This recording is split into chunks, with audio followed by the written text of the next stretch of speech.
имрӯз раиси маҷлиси намояндагони маҷлиси Олии Ҷумҳурии Тоҷикистон Маҳмадтоир Зокирзода бо ҳайати маҷлиси ҳамоҳангсози раисони кумитаҳо, комиссияҳо оид ба мудофиа ва амнияти парламентҳои кишварҳои аъзои созмони аҳдномаи амнияти дастҷамъӣ дар назди Шӯрои Ассамблеяи Парламентии созмони аҳдномаи амнияти дастҷамъӣ ки бо сафари корӣ дар Тоҷикистон қарор доранд мулоқот намуд. дар мулоқот оид ба тақвият бахшидани ҳамкориҳои байни парлумонии кишварҳои аъзо ибрози назар карда шуда, ҳамчунин вазъи амниятии минтақа ва ҷаҳон мавриди баррасӣ қарор дода шуд.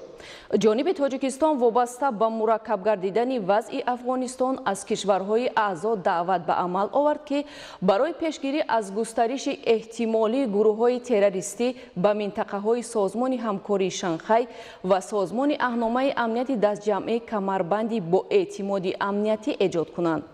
Машқҳои муштараки нерӯҳои дастҷамъӣ вокуниши сареи созмони аҳдномаи амнияти дастҷамъӣ ҳамкорӣ 2021 намунаи равшани мониторинги парлумонии вазъи низоми сиёсии минтақа арзёбӣ гардид ки барои таъмини амнияти ҳарбии кишварҳои аъзои созмон нигаронида шудааст. ҳадафи аслии тамринҳо санҷиши омодагии нерӯҳои созмони аҳдномаи амнияти дастҷамъӣ барои вокуниш ба таҳдидҳои нав ба нави амниятӣ дар минтақаи марзии Тоҷикистону Афғонистон мебошад. имрӯз дар машқгоҳи ҳарбии ҳомиёни минтақаи клуби вилояти Хатлон бо ҷалби беш аз 1000 нафар хизматчиёни ҳарбии ҷузъу томҳои қувваҳои мусаллаҳи ҷумҳурии Тоҷикистон ва Федератсияи Россия маҷмӯи машқҳои муштараки батальони тактикӣ ки аз 12 то 22 октябр идома дошт ҷамъбасту натиҷагирӣ карда шуд. гузориши ҳамкоронамон аз маркази матбуоти Вазорати мудофиаи Ҷумҳурии Тоҷикистон. барои дар сатҳи баланд ташкилу ба роҳ мондани машқҳои муштарак дар машқгоҳи низомии ҳомиён ду бино бо тарҳи замонавӣ сохта шудааст ки дар дохили он мавзеи махсус барои назорати машқҳо, толори хурди алоҳида барои суҳбату машварат, утоқҳои корию хизматӣ муҳайё карда шуда, бинои дуюм бошад аз нуқтаи тиббӣ, ошхона, ҳамомхона ва аз дигар ҳуҷраҳои ёрирасон иборат мебошад. илова бар ин дар атрофи бино иншооти мазкур барои фаъолияти мунтазами гурӯҳҳои амалиётӣ нуқтаи фармондеҳии саҳроӣ ва баҳри муайян ва мушаххас намудани матлаби ба машқҳо пешбинӣ гардида тамсила ё худ макет низ бунёд карда шудааст.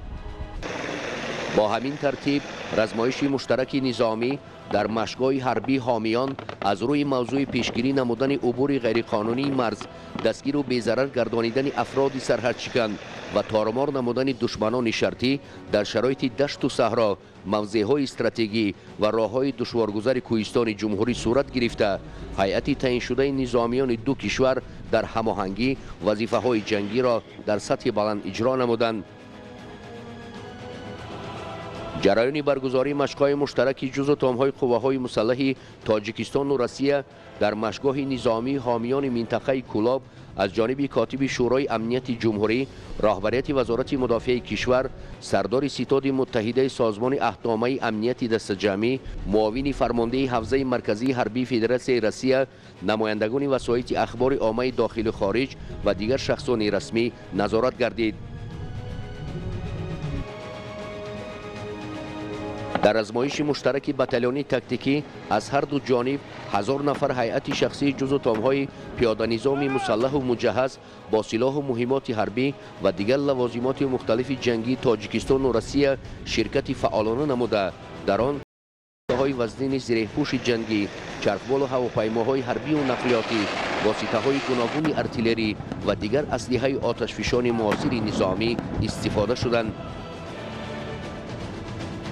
машқҳои муштараки ҳарбӣ ки ҳимояи марзҳои қисмати ҷанубу шарқии кишварро вобаста ба релифи ҷуғрофӣ бо ҳисоби хати марзҳои давлатии Тоҷикистон дар масоҳати беш аз 200 километр дарозӣ ва 35 километр самти умқӣ аз таҳдиди хатарҳои эҳтимолӣ дар бар мегирифт, низомиён тибқи матлаби амалиёт вазифаҳои ҷангӣ дар наздашон гузошташударо бо маҳорати баланди касбӣ иҷро намуда, ҳама ҳадафҳои ниҳоиро ки таҷассумгари душманони шартӣ буданд бехато зада афтонданд.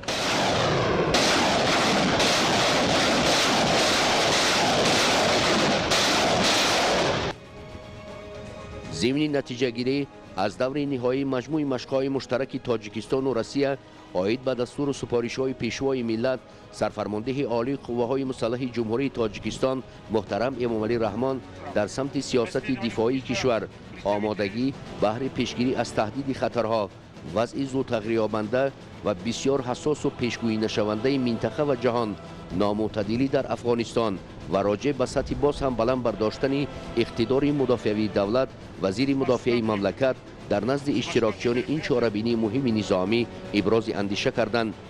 همزمان آید به همکاری‌های متقابلا سودمند نظامی تاجیکستان و روسیه وابسته و تشکیل و پیوسته به راه ماندن تمرین‌های وسیع نظامی و سهمگذاری در مبارزه مشترک ضد تروریستی اظهار قناعتمندی نمودند. در آخر فعالان مشق‌های مشترک نظامی با مدال و افتخارنامه‌ها و دیگر تحفه‌های خاطروی سرفراز گردانیده شدند و گذشت نظامی باشد انجام بخش مشق‌های وسیع نظامی تاجیکستان و روسیه در مشق‌گاه نظامی حامیان منطقه کلاب گردید. раҳои аз бомбасти коммуникатсионӣ яке аз ҳадафҳои стратегии ҷумҳурии Тоҷикистон дар замони истиқлоли давлатӣ мебошад. имрӯзҳо дар соҳаи нақлиёти мамлакат зиёда аз 60 лоиҳаи сармоягузории давлатӣ ба маблағи умумӣ беш аз 20 миллиард сомонӣ татбиқ мегардад ки дар доираи он дар қаламрави ҷумҳурӣ асосан роҳҳои аҳамияти байналмилалӣ дошта бунёд карда мешавад. идомаи мавзӯъ дар таҳияи хабарнигорони идора. در دوران صاحب استقلالی به شرافت بنیاد راه‌ها و نقب و پل‌ها جمهوری تاجیکستان به قلمرو واحد تبدیل یافت، یعنی رابطه زمینی بین همه منطقه‌های آن در 4 فصل سال تامین گردید. لایحه‌های در ساحه راه و نقلیات عملی گردیده امکانیت فراهم آوردند که موقع تاجیکستان در رده‌بندی جهانی صفت راه‌ها در ظرف 2 سال آخر 20 زینه بالا رفته، طبق ارزیابی فروم جهانی اقتصادی در بین 141 دولت زینه 50 را اشغال نماید. بنیاد و نوسازی و تطبیق لایحه‌های سرمایه‌گذاری در ساحه راه و نقلیات به آن مساعدت می‌نماید که سالهای نزدیک باز زیاده از 1500 کیلومتر راه‌های بین‌المللی ساخته شوند. با دستگیری‌های همیشگی پیشوای ملت محترم امامالî رحمان سال به سال همکاری با تشکیلات و سازمان‌های بین‌المللی در ساحه نقلیات کشور گسترش یافته، در این سمت نتیجه و دستاوردهای بزرگ به دست آورده شد. یکی از آنها لایحه پرزور نمودن اقتدارناکی عاید اداره نمودن پل‌ها که در چهارچوبه لایحه کمک تکنیکی اگنتی ژاپن مبلغ گذاری می شود به شمار می رود. با این مقصد در شهر دوشنبه با اشتراک نمایندگان وزارت نقلیات کشور، عالمان دانشگاه تکنیکی تاجیکستان به نام اکادمیک محمد عاصمی، شرکت‌های ساحه راه و پل‌ها و دیگر وزارت و اداره‌ها جمع آمد برگزار شد. تاکید کرده شد که لایحه مذکور با دستگیری حکومت جمهوری تاجیکستان از جانب دولت ژاپن عملی گردیده ایستاده است. اشتراکچیان مقصد لایحه نشاندادها و نتیجه‌های نهایی را در مرحله اول مورد تحلیل و بررسی قرار دادند. اشتراکچیان مقصد لایحه نشاندادها و نتیجه‌های نهایی را در مرحله‌های اول مورد تحلیل و بررسی قرار دادند. لایحه مذکور ماه اپریل سال 2021 شروع گردیده ماه نوامبر سال 2024 به انجام می‌رسد و از 4 نشانداد عبارت بوده کل منطقه‌های جمهوری را در بر می‌گیرد. در روند اجرایش لایحه حالت 2252 پل ماشین‌گذاری که در توازن وزارت نقلیات قرار دارند از طرف کارشناسان ژاپنی و متخصصان ساحه به اینابت گرفته شده برای تعمیر به نقشه گرفته می‌شوند. اینچنین آموزش‌های عملیوی در صحرا، برنامه‌های پیلوتی آزمایشی به راه مانده شده است که چند پل دیگر در 3 منطقه‌های مدلی، باختر، حصار و سوق تعمیر کرده می شوند و چند عدد تجهیزات در چهارچوبه لایحه خریداری گردیده به وزارت نقلیات تقدیم می گردد. امید است که در روند تطبیق لایحه متخصصان ساحه فعالانه اشتراک کرده تجربه و ملکه خود را غنی می گردانند و در آینده برای بهتر نمودن حالت نگهداری پل‌ها با سزا می گذارند و پل‌های ماشین‌گذار را از ویرانشوی بر محل امین می دارند. дар ноҳияи вахш пули мошингузари ҳудуди ҷамъияти бисолагии Тоҷикистон аз нав барқарор карда шуд. پول مذکور با مبلغ‌گذاری مقامات اجرایی حکومت دولتی ناحیه و وزارت نقلیات جمهوری تاجیکستان نوسازی گردید. گزارش عبدالرزاق عزیز از ناحیه وخش. پول دههای پختکاری جماعت دهاتی 20 سالگی تاجیکستان ناحیه وخش یک سال قبل بر اثر آبخیزی خراب و بلندگور گردیده بود. برای رفت و آمد به مرکز ناحیه خیلی مشکل شد. با استقبال صنایع بزرگ و تاریخی و نظرداشت فراهم ساختن امکانات حمل و نقل واسطه‌های نقلیات، مقامات اجرایی حکومت دولتی ناحیه وخش تصمیم گرفتند که پول مذکور را دوباره برقرار کرده مشکل‌های سال‌های گذشته را رفع نمایند. پولی که بین جماعت دهاتی وحدت را با جماعت دهاتی 20 سالگی می‌پیوندد، در یک سال باز بود که ویران بود. با تشبث مقامات اجرایی حکومت دولت ناحیه وخش و اداره راه ناحیه از نوسازی کرده شده ایستاده است. پل تازه تجدید با پهنایی وسیع و درازی بیشتر از 15 متر خیلی قوی بنیاد گردیده اقتدار تا 50 تانه باربرداری اتومبیل‌های بارکش را دارد. طوری معلوم شد از این پل ساکنان جماعت دهاتی وحدت و 20 سالگی تاجیکستان که قریب 40,000 نفر را تشکیل می‌دهند استفاده خواهند برد. مؤسسه دولتی نگهداری راه‌های اتومبیلگرد ناحیه وخش با کمک مقامات اجرایی حکومت دولتی و وزارت نقلیات جمهوری تاجیکستان رخ دادن حادثه‌های تکراری، بارشات زیاد و سیل و آبخیزی را به نوبت گرفته پل را مطابق به معیارهای استانداردی راهسازی بنیاد کردند. امروز خوشبختانه با دستگیری مقامات اجرایی حکومت دولتی ناحیه وخش زیاده از 60,000 سومانی مبلغ برای تعمیر راه‌های محلی و محصولات‌های ساختمانی از آن جمله آرماتور، سمنت، سنگ و شاخال جدا کرده شد که در 2 ماه آخر زیاده از 3 عدد پل پوره از تعمیر برآورده شد و در نقشه است که 2 پلی که دیگر یک عددش در جماعت مشعل و دیگرش در جماعت 20 سالگی است در تا آخر ماه پوره از تعمیر برآورده می شود. تنها در یک چند ماه اخیر و در مجموع سال روان در ناحیه وخش با سهم صاحبکاران وطنی و استفاده تکنیک‌های راهسازی مؤسسه دولتی نگهداری راه‌های اتومبیلگرد 18 کیلومتر راه‌های محلی بنیاد کرده شده 3 پل فرسوده و ولنگار از نو برقرار گردیدند. در رفت ساختمان پل و بنیاد راه سطح محل مقامات اجرایی صاحبکاران و ساکنان محل را با تکنیک و دیگر لوازمات ساختمانی کمک کردند. شروع از 18 اکتبر سال مرکزی برق و گرمدهی شهر دوشنبه به فعالیت آغاز نمود و عین زمان از جانب این مرکز موافق نقشه در این دوره با اقتدار 460 مگاوات نیروی برق و 515 گیگاکالری گرمی میکند. در این دوره به بناهای بلند آشیانه و دیگر مؤسسه و کارخانه‌ها از جانب شبکه‌های گرمدهی شهر دوشنبه انتقال داده می شود. گزارش نوبتی در این خصوص. شروع از 18 اکتبر سال جاری برخی از بناهای بلند آشیانه، کارخانه و مؤسسه‌های شهر دوشنبه با گرمی تامین گردیدند. مرکز برق و گرمدهی دوم شهر دوشنبه امروز موافق با اقتدار موجوده در برابر گرمی نیروی برق نیز استحصال میکند که آن کمک دیگر است به شبکه‌های انرژتیکی مملکت. ذخیره انگشت باشد در مرکز زیاده از 800,000 تن را تشکیل می‌دهد و کشانیدن این نمود سوزشواری ادامه دارد. در فصل‌های تیرماه و زمستان شهر دوشنبه نسبت به دیگر شهر و ناحیه‌ها قوه برق را زیادتر استفاده می‌برد. از این رو با فعالیت شروع کردن مرکزهای برق و گرمدهی طلبات ساکنان پایتخت را به قوه برق تا اندازه کم می نماید. قبول گرمی در بناهای استقامتی از هر جهت به منفعت ساکنان می باشد. در برابر این استفاده گرمی امکان می دهد که نیروی برق صرفه‌کارانه استفاده گردد، زیرا در صورت تأمینات با گرمی ساکنان شهر دوشنبه از قوه برق کمتر استفاده می برند. مرکز برق و گرمدهی شهر دوشنبه شروع از 13 اکتبر سال 2021 در موسم سالهای خود با کار خود شروع نمود و شروع از 18 اکتبر سال 2021 گرمی را به یک قطار ناحیه‌های اسماعیلی سومانی، ناحیه‌های سینای شهر دوشنبه انتقال داده شده است و ما کارمندان مرکز برق و گرمدهی با باور کامل گفته میتونیم که برای تیرماه و زمستان گذران سال‌های 2021-2022 شهر دوشنبه را با نیروی برق و نیروی گرمی دائمی تامین خواهیم کرد. تامینات خانه‌های استقامتی در فصل زمستان با گرمی از یک جانب برای ساکنان شرایط خوب زندگی را فراهم آورد، از طرف دیگر به بودجه عائله‌ها نیز بی تاثیر نمیماند، زیرا خراجات استفاده گرمی نظر به استفاده نیروی برق به مراتب کم است. мувофиқи нақша дар ин давра маркази барқу гармидиҳии шаҳри Душанбе бо иқтидори 460 мегаватт нерӯи барқ ва 515 гигакалория гармӣ кор мекунад. Дар ин мавсим 2762 бинову иншооти шаҳри Душанбе бо гармӣ таъмин мегарданд ки нисбат ба соли гузашта 20 бинову иншоот зиёд мебошад. таъминоти идораву муассисаҳо ва биноҳои истиқоматӣ бо гармӣ имкон медиҳад ки қувваи барқ дар пойтахт сарфа карда шуда ба дигар минтақаҳои кишвар интиқол дода шавад.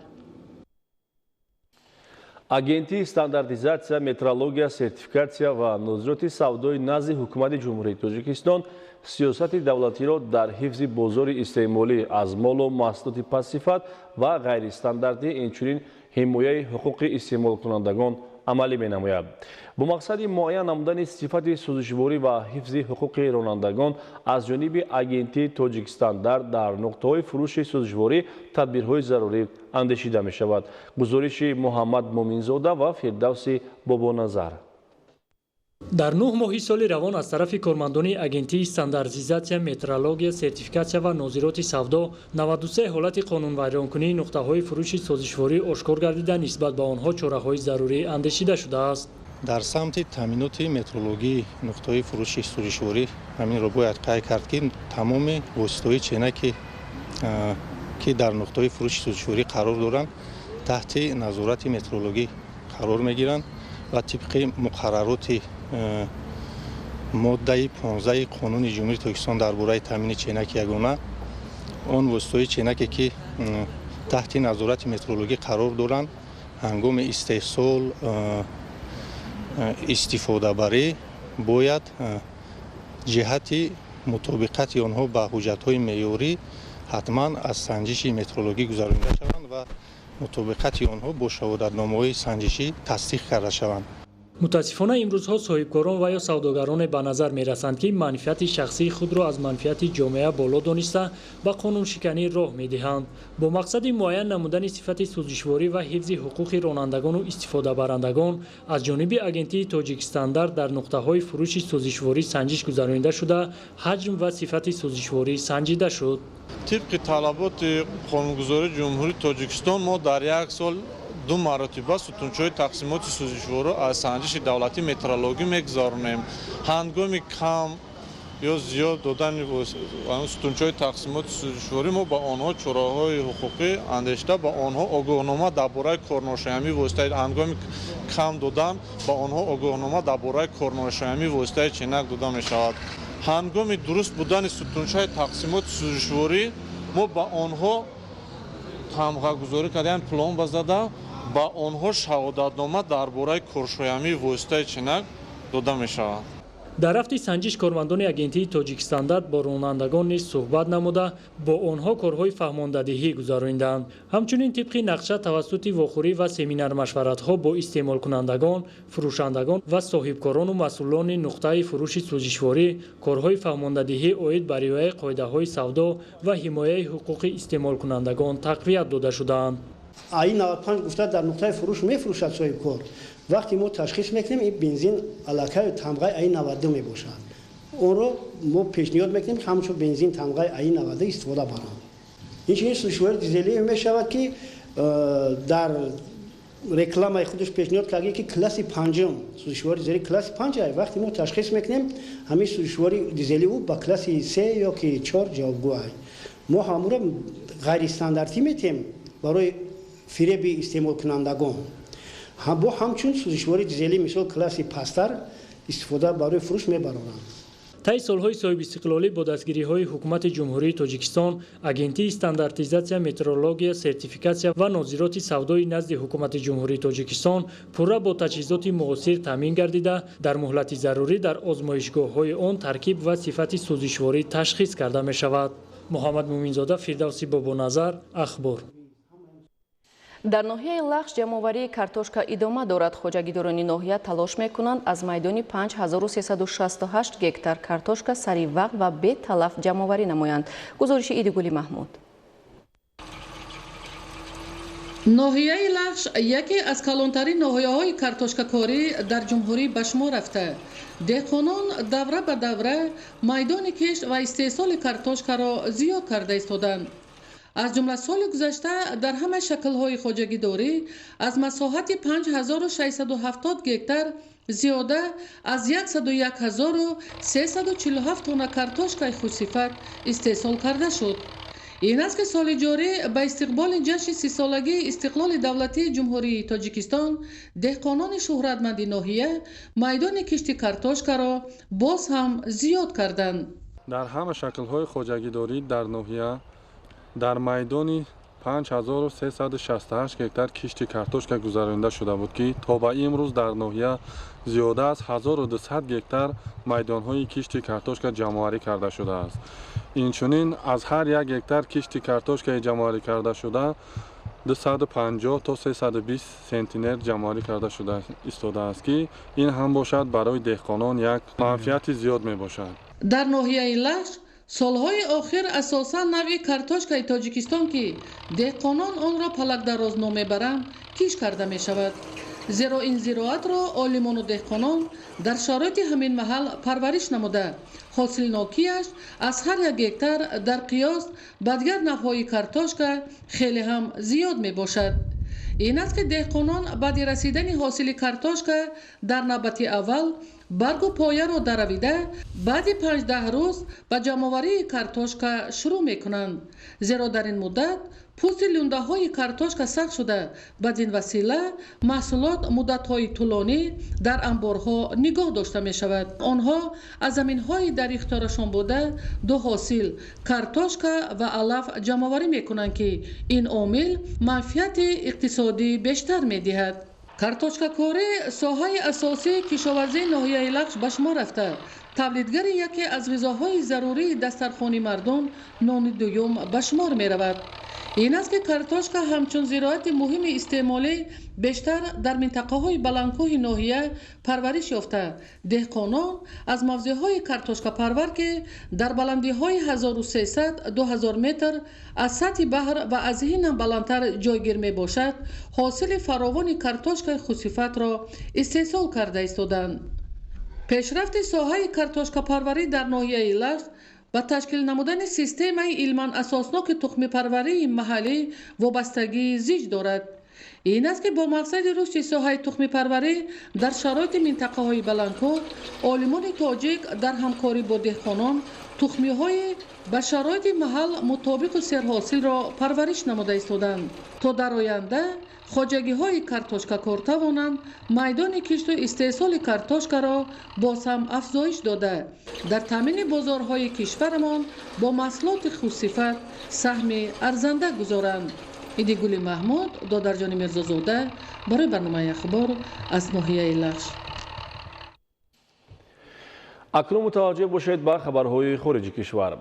шумораи ҳалокшудагон бар асари боришоту обхезӣ дар непал ба 88 нафар расида, даҳо каси дигар захмӣ шуданд.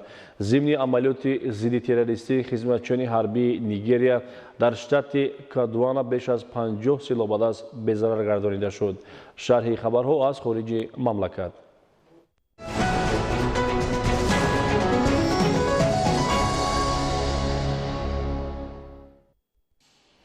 дар шаҳри хорғи вилояти мухтори кӯҳистони Бадахшон даври вилоятии озмуни ҷумҳуриявӣ фуруғи субҳи донои китоб аст оғоз гардид. дар даври вилоятии озмун зиёда аз 240 нафар иштирокчӣ, ҳаводорони сухани нобу каломи бадеъ, адибону нависандагони ҷавон, калонсолон, мактаббачагон, наврасону ҷавонон бо маҳорату ҳунари хуб аз рӯи номинатсияҳои адабиёти классикӣ, адабиёти ҷаҳон, адабиёти муосир ва эҷоди назму наср иштирок менамоянд. гузориши тоҷинисои Файзуллобек. ба ифтихори 30-умин солгарди ҷашни истиқлолияти давлатии Ҷумҳурии Тоҷикистон таҳти сарпарастии асосгузори сулҳу ваҳдати миллӣ-Пешвои миллат Президенти Ҷумҳурии Тоҷикистон муҳтарам Эмомалӣ Раҳмон дар саросари мамлакат озмуни ҷумҳуриявии фуруғи субҳи донои китоб аст эълон гардид. озмуни мазкур бо мақсади баланд бардошткани завқи китобхонӣ, тақвияти нерӯи зеҳнӣ, дарёфти чеҳраҳои нави суханвару сухандон, ҳамзамон арҷ гузоштан ба арзишҳои милливу фарҳангӣ, инкишофи қобилияти эҷодӣ, таҳкими эҳсоси худогоҳиву худшиносӣ, такмили захираи луғавӣ луғавӣ, тақвияти ҷаҳони маънавӣ миёни аҳолии кишвар, аз ҷумла хонандагони муассисаҳои таҳсилоти миёнаи умумӣ, донишҷӯёни муассисаҳои таҳсилоти ибтидоӣ, миёна ва олии касбӣ, баъд аз муассисаҳои таҳсилоти касбӣ, калонсолон ва намояндагони касбу кори гуногун, аз ҷумла омӯзгорони ҳамаи зинаҳои таҳсилот, кормандони фарҳангу санъат ва дигар табақаҳои аҳолии кишвар доир гардида, даври вилоятии он дар маркази маъмурии вилояти мухтори Кӯҳистони Бадахшон шаҳри Хоруғ оғоз ёфт. Ба даври вилоятии озмуни ҷумҳуриявии фуруғи субҳи донои китоб аст, теъдоди 243 нафар беҳтаринҳо аз ҳисоби хонандагони муассисаҳои таълимии ҳудуди вилояти мухтори Кӯҳистони Бадахшон ва табақаи ҷомеа роҳ ёфта, давоми чанд рӯз байни ҳам рақобат хоҳанд намуд. озмуни фуруғи субҳи доноии китоб аст дар вилояти мухтори Кӯҳистони Бадахшон баргузор мегардад. Дар ин озмун умуман 243 нафар иштирок меварзанд, аз инҳо 43 нафар қишри ҷомеа мебошанд ва 200 нафар хонандагони муассисаҳои таҳсилоти миёнаи умумии шаҳру вилоятҳо иштирок меварзанд. ҳамасола хонандагони муассисаҳои таълимӣ ва омӯзгорони зиёд дар озмуни ҷумҳуриявии фуруғи субҳи доноии китоб аст фаъолона ширкат намуда, аз миёни онҳо беҳтаринҳо соҳиби мақоми намоён мегарданд. Ба даври вилоятии озмуни номбурда 219 нафарро хонандагони муассисаҳои таҳсилоти умумии вилоят ташкил медиҳанд ки бо тайёрӣ пухта ба даври вилоятии озмун ҳозир шуданд. Омӯзгорони муассисаҳои таълимӣ кӯшиш намуда истоданд ки шогирдони худро ба озмуни ҷумҳуриявӣ ҳамаҷониба омода намоянд. خوشبختانه در ولایت مختار کوهستان بدخشان دور سوم آزمون ولایتی جنبست می‌گردد. از 243 نفر اشتراک کنندگان دور ولایتی آزمون فروغ صبح دانای کتاب است، 219 نفرشان را خوانندگان مؤسسه تحصیلات عمومی ولایت مختار کوهستان بدخشان تشکیل می‌دهد. ба даври вилоятии озмуни ҷумҳуриявии фуруғи субҳи донои китоб аст, ҳамзамон қишри ҷомеа низ иштирок менамояд ки ба синну соли худ нигоҳ накарда ҷиҳати арҷ гузоштан ба арзишҳои милливу фарҳангӣ ва такмили захираи луғавӣ ва ҳамзамон тақвияти ҷаҳони маънавӣ иштирок менамоянд. Фотима Сулаймонова, зодаи ноҳияи Дарвози вилояти мухтори Кӯҳистони Бадахшон ки зимни сафари кории асосгузори сулҳу ваҳдати миллӣ-Пешвои миллат, Президенти Ҷумҳурии Тоҷикистон муҳтарам Эмомалӣ Раҳмон ба шаҳру ноҳияҳои вилояти мухтори Кӯҳистони Бадахшон дар мулоқот бо роҳбарияти олии мамлакат иброз намуданд ки дар озмуни ҷумҳуриявии фуруғи субҳи донои китоб аст иштирок хоҳад намуд, ширкат варзид.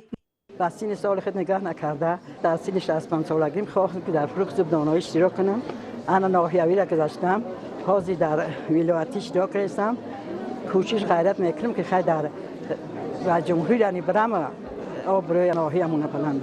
معاون رئیس ولایت مختار کوهستان بدخشان همزمان رئیس کمیسیای دور ولایتی آزمون جمهوریوی فروغ صبح دانای کتاب است در ولایت مختار کوهستان بدخشان از اشتراک فعالانه خوانندگان و دیگر طبقه جامعه در آزمون جمهوریوی فروغ صبح دانای کتاب است در دورهای شهرک و دهات اظهار خوشنودی نموده ابراز داشت که در حقیقت امروز توجه نسل نورز و اهل جامعه به مطالعه کتاب و اشتراک در آزمون‌های جمهوریوی در سطح بلند قرار دارد. انتخاب نمودن زیاده از 200 نفر بهترین ها به دور ولایتی آزمون خود شهادت گفته‌های بالا می‌باشند. روز دوم در مرکز مأموری ولایت مختار کوهستان بدخشان شهر خاروغ دور ولایتی آزمون جمهوریوی فروغ صبح دانای کتاب از دایر گردیده ایستاده است. برآمد داوطلبان از روی 5 نامیناسیون آزمون جمهوریوی فروغ صبح دانای کتاب از در 3 جای برگزار گردیده اشتراکداران مهارت ملکه کتابخوانی، حفظ آثار منظوم و مهارت ایجاد نظم و نثر را پیشنهاد ҳайати کما نمودند. باید گفت یکی از شرط‌های آزمون اشتراک طبقه‌های گوناگون جامعه نوابسته از سن و سال در آزمون میباشد که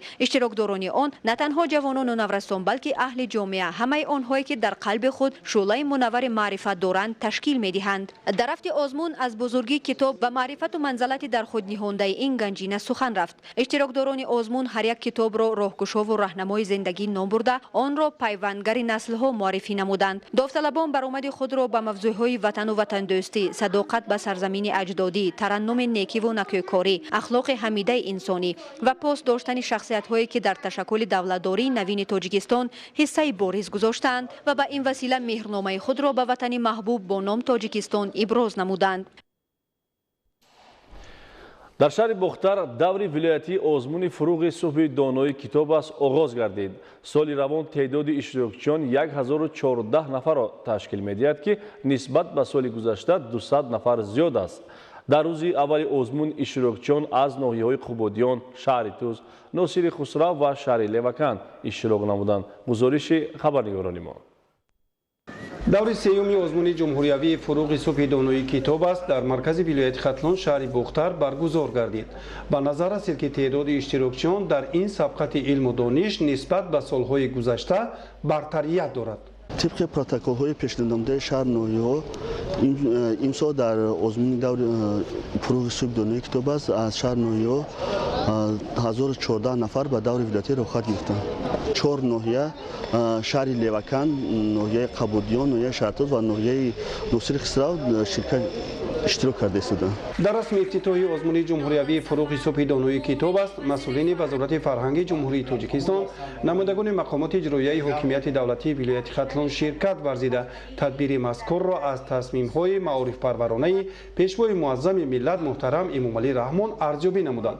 طور ذکر گردید آزمون مذکور با نظرداشت بلند برداشتن هوسمندی خوانندگان در ازبر کردن اثرهای بدیعی، تقویت نیروی ذهنی، دریافت نفران سخنور و سخندان، سیقل دادن قابلیت ایجادی و غنی نمودن جهانبینی خوانندگان، دانشجویان، کلانسالان و نمایندگان کسب و کار گوناگون راه اندازی گردیده است. میخوام که در دور سوم المپیاد جمهوری فروغ صبح دانایی کتاب است در نامزدی ایجاد نظم و نثر اشتراک نمایم.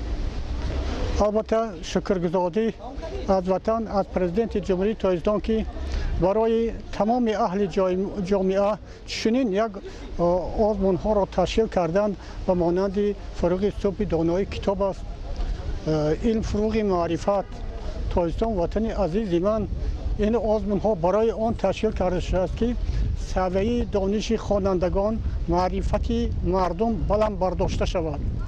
البته هر یک اشتراکی موافق نامیناسی که در آن برآمد میکند با موافق طلبات نظامنامه همین آزمون تمام تیاری خود را دیدن، بیداری فکری معنوی خود را در پیش حکمان نشان میدهند. آزمون فروغ صبح دانایی کتاب است از روی 5 نامینه از جمله ادبیات کودکان و نورسان و آثار شفاهی، ادبیات کلاسیکی، ادبیات معاصر، ادبیات جهان و ایجاد نظم و نثر جریان میگیرد. اشتراکچیان وابسته به نامگوی انتخاب کرده خویش در صنفخانه‌های علاهیده به گروه‌ها تقسیم شدند. مقصد من در این آزمون غالب شدن نیست، برای دانش خود را سیقل دادن است. من در این آزمون سال دوم است که اشتراک میکنم و راه افتاده نیستم و تیاری دارم به سال دیگر. من در جمع 70 تا غزل، زیاده از 120 رباعی و دو بیتی و دیگر ژانرهای شعری را از خود کردم و 40 تا کتاب خواندم. طوری از روند آزمون مذکور مشاهده کردیم در ردیف نفوذ تعداد اشتراکچیان همچنین مهارت و ملکه داوطلبان بهتر دانسته می شود. سال گذشته اشتراکچیان از ولایت ختلون در آزمون جمهوریوی که در پایتخت مملکت صورت گرفته بود صاحب 21 جای افتخاری از جمله یک مقام اول گردیده بودند. آمادگی شرکت کنندگان نسبت به سالهای قبل بهتر بوده. آنها ماهیت برگزاری آزمون مذکور را در قناوت جهان معنویشان مهم می‌شمارند. امروز تمام جوانان کشور با حس بلند خودشناسی، وطن دوستی و وطن پروری در آزمون اشتراک دارند. من نیز اشتراکچی آزمون از آثار ادبیات کلاسیک میان آموزگاران شرکت میکنم. آمادگی جدی دیدم، باوری دارم که سزاوار جایهای نمایان میگردم. این نفران در دو دور اول غالب پذیرفته شده، اکنون در دور ولایتی دانش و سوادناکی خویش را آزمایش میکنند. عیان است که اعضای حکمان از حساب استادان و ҳайати پروفسوران در رابطه با موضوعهای وطن و وطن دوستی، توصیف غایه‌های استقلال و آزادی، سهم پیشوای معظم ملت در تحکیم دولتداری ملی، موضوعهای مربوط به آب، خیر و احسان، ترنم جشنهای نوروز و مهرگان و دیگر پیشرفت جامعه بهاگذاری خواهند کرد.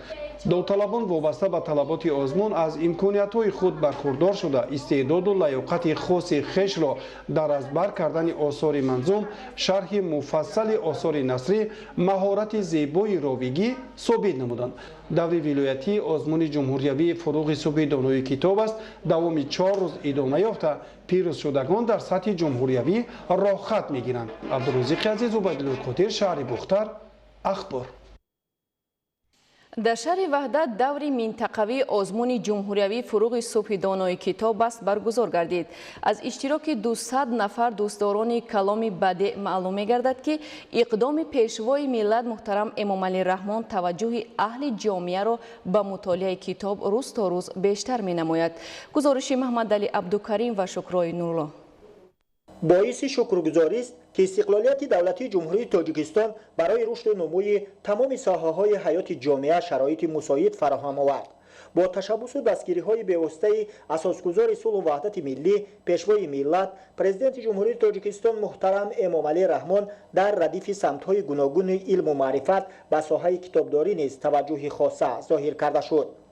воқеан дар ташаккули андешаи миллӣ ва таҳкими истиқлолият нақши китоб хеле бузург арзёбӣ мегардад. маҳз ҳамин дастгириҳои маърифатпарварона ва иқдоми пешгирифтаи асосгузори сулҳу ваҳдати миллӣ, пешвои муаззами миллат, Президенти Ҷумҳурии Тоҷикистон муҳтарам Эмомалӣ Раҳмон дар бораи баргузор намудани озмуни ҷумҳуриявӣ фурӯғи субҳи доноии китоб аст аҳли ҷомеа аз ҷумла ҷалби наврасону ҷавононро ба мутолиаи китоб боз ҳам бештар намуд.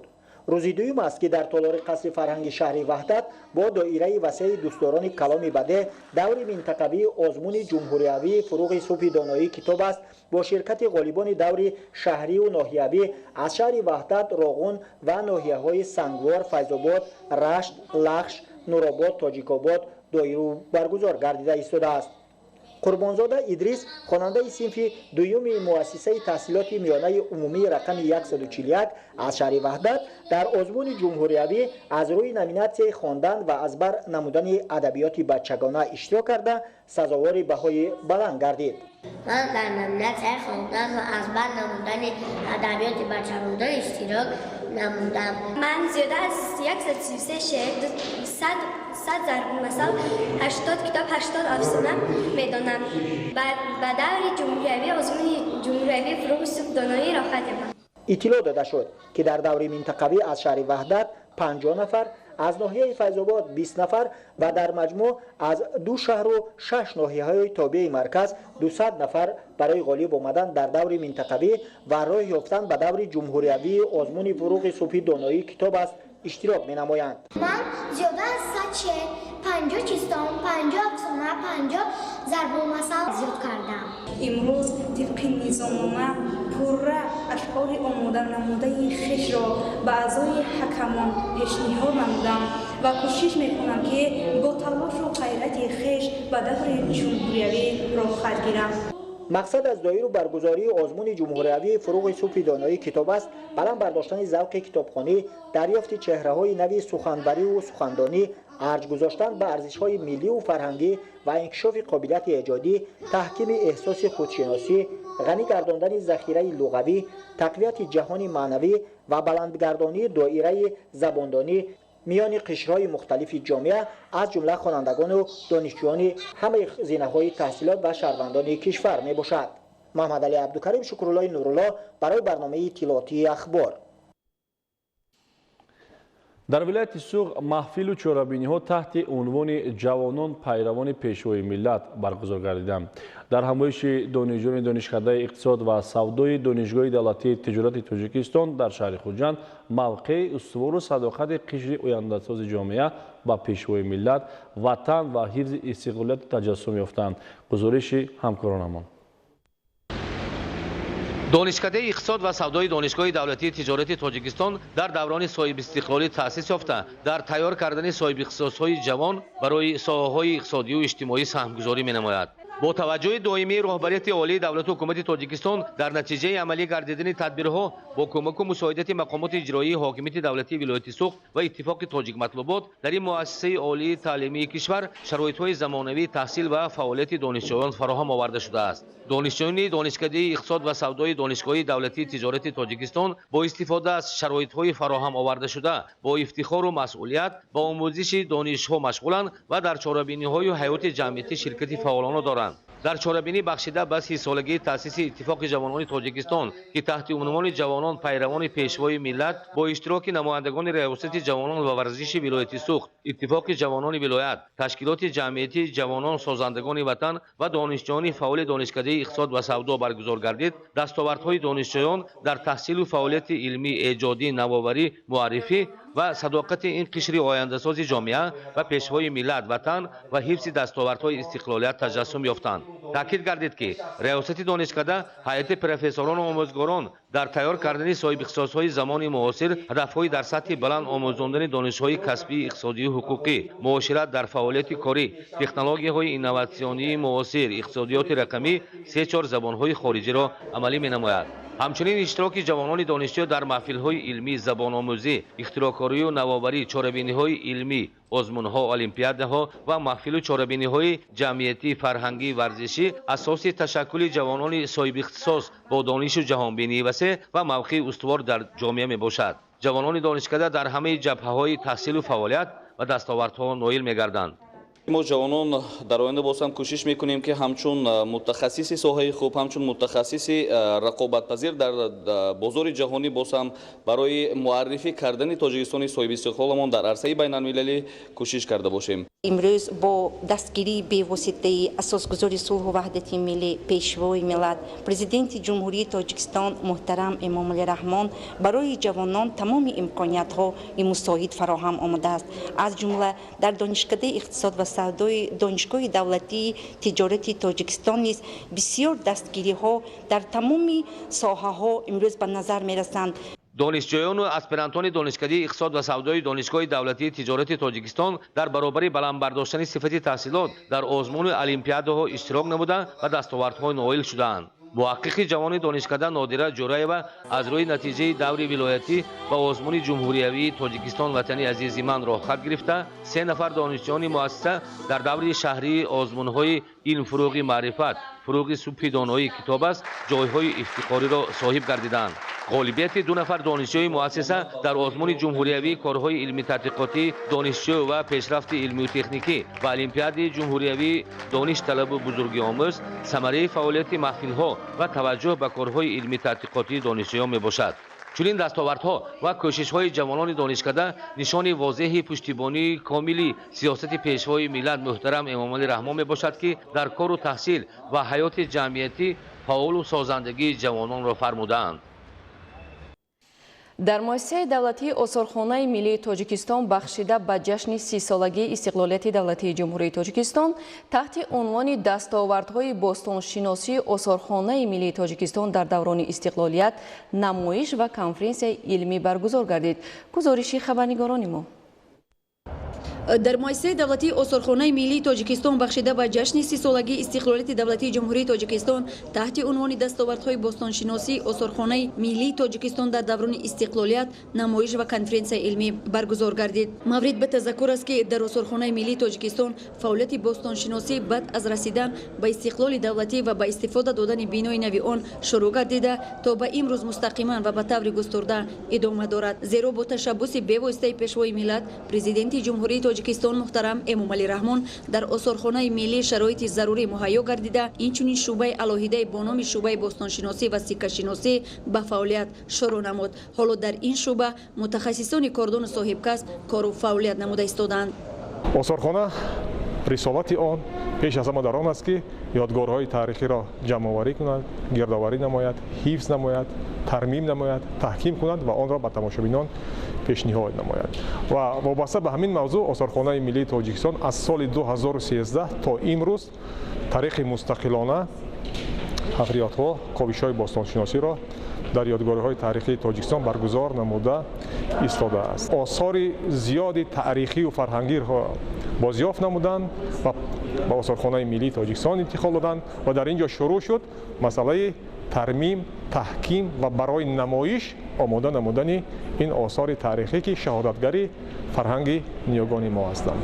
дар намоиши мазкур дук, зарфҳои сафолии шамдон, муҳра, ашёҳои фулӯзӣ, хурмача, бутакчаҳои гилин, борсангҳо, дастпона, ангуштарин ва сиккаҳо дар умум беш аз 500 адад бозёфтҳои бостоншиносии кормандони муассиса ба тамошо гузошта шуд. дар ин муддат кормандони осорхонаи миллии Тоҷикистон дар ёдгориҳои Сайёди ноҳияи Абдураҳмони Ҷомӣ, Чимқурғони ноҳияи Шаҳринав, Ғарбқалъаи ноҳияи Ёвон ва Ҳалқаҷари ноҳияи Хуросон корҳои бостоншиносӣ баргузор намуда ба дастовардҳои назаррас ноил гардид. гардиданд. маҳз натиҷаи корҳои бостоншиносӣ мебошад ки насли имрӯз бо осори ниёгон дастрасӣ пайдо намуда бо паҳлӯҳои гуногуни ҳаёт ва рӯзгори онҳо шинос мегарданд. осори дар ин намоиш ба тамошо ва дид гузошта шуда баёнгари инкишофи муносиботи пулӣ, тиҷоратӣ, ҳунармандӣ, фарҳанг ва дигар паҳлӯҳои зиндагии мардуми ин сарзамини бештосо мебошанд. дар конференсияи илмӣ аз ҷониби бостоншиносон ва дигар мутахассисон оид ба фаъолияти бостоншиносии осорхонаи миллии Тоҷикистон маърузаҳои илмӣ ироа гардида андешаронӣ намуданд. хуршедаи наҷмиддин, хуршеди ҳусейн, душанбе, ахбор. дар ноҳияи файзобод дар доираи баргузории як чорабинӣ ба нафароне ки аз шаҳру ноҳияҳои тобеи ҷумҳурӣ курси кӯтоҳмуддати мураббиёни муассисаҳои тайёрии варзиширо хатм намуда буданд шаҳодатнома тақдим карда шуд. ҳамчунин бо мақсади рушди варзиш мусобиқаҳои футбол байни деҳаҳо ва футболи хурд байни муассисаву ташкилотҳои ноҳия ҷамъбаст гардид. гузориши хабарнигорони мо. варзиш қосиди сулҳ ва муттаҳидкунандаи насли наврасу ҷавон маҳсуб ёфта дар баробари тақвияти қувваи ҷисмонӣ ва тану рӯҳи солим, инчунин боиси дур шудани ҷавонон аз амалҳои номатлуб мегардад.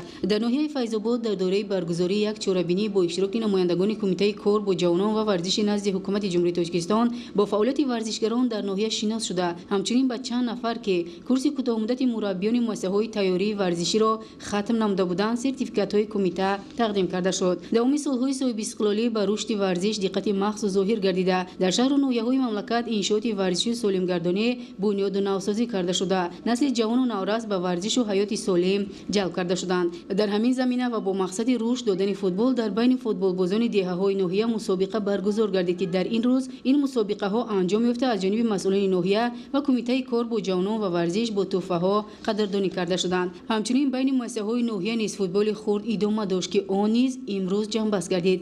мусобиқаҳои мазкур ба истиқболи ҷашни 30-солагии истиқлолияти давлатӣ ҷараён гирифта ғолибон бо ҷом ва дигар тӯҳфаҳои қиматбаҳои ҳайати тадорукот сарфароз гардонида шуданд. мавриди зикр аст ки ҳукумати ҷумҳурии Тоҷикистон ба варзиш диққати махсус зоҳир намуда барои ҷалби бештари ҷавонону наврасон ба варзиш дар маҳал низ ба бунёду майдончаҳои варзишӣ ва такмили инфраструктураи иншооти соҳа талош ба харҷ медиҳад.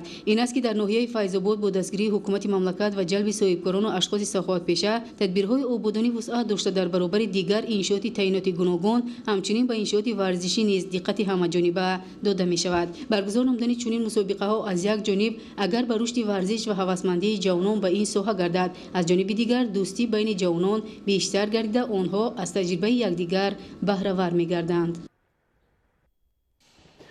бинандагони гиромӣ, ин буд барномаи иттилоъоти ахбор. хайр саломат бошед.